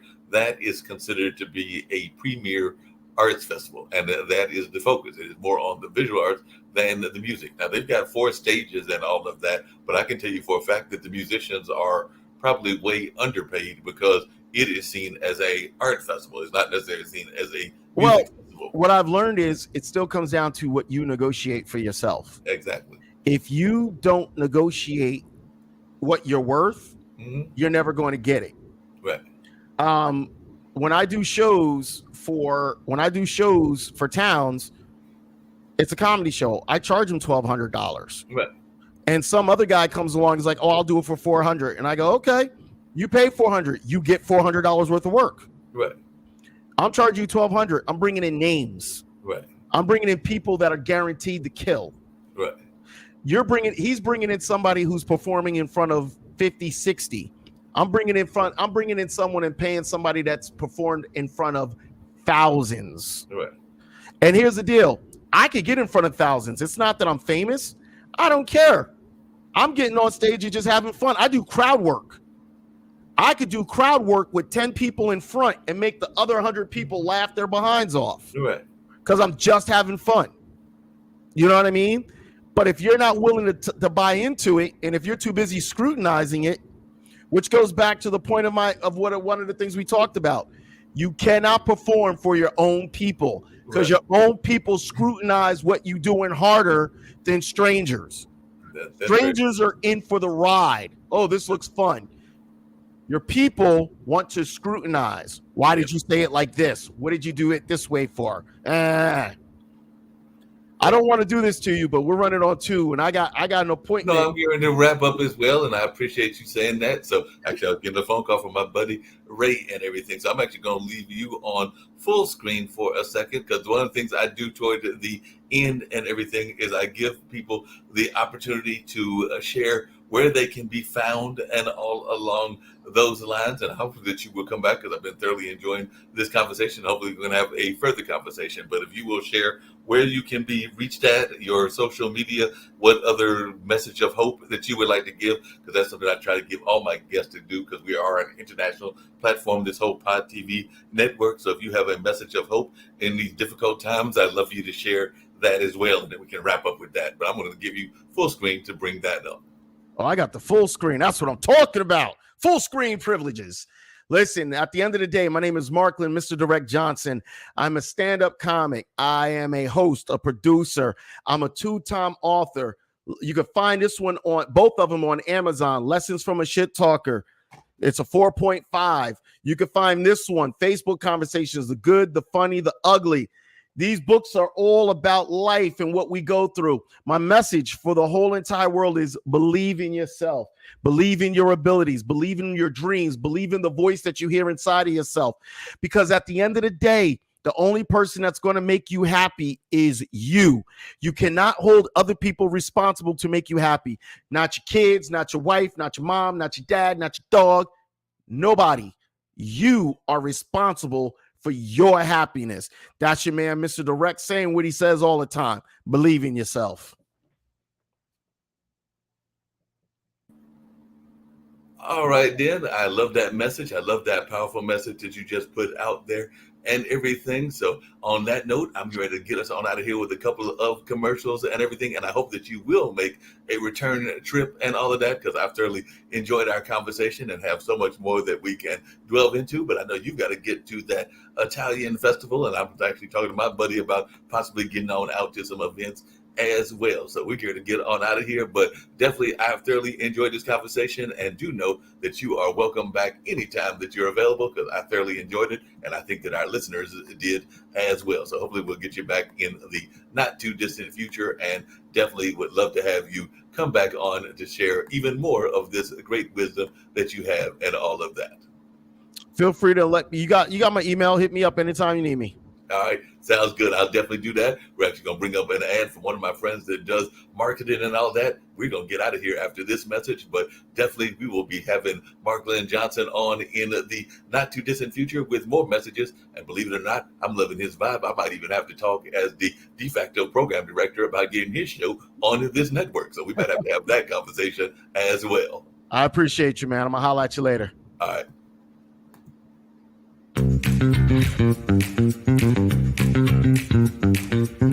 It's time for you to start bossing in social media.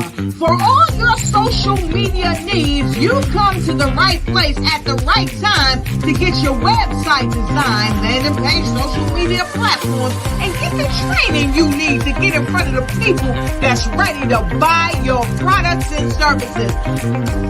Let me train you with StreamYard, Zoom, Clubhouse, and much more. And let me help you get your virtual professionals, not assistants, because assistants can only assist you, but the virtual professional can give you that professional flavor that you need to expand your reach and increase your revenue. Jump on in and get in where you fit in and start bossing today.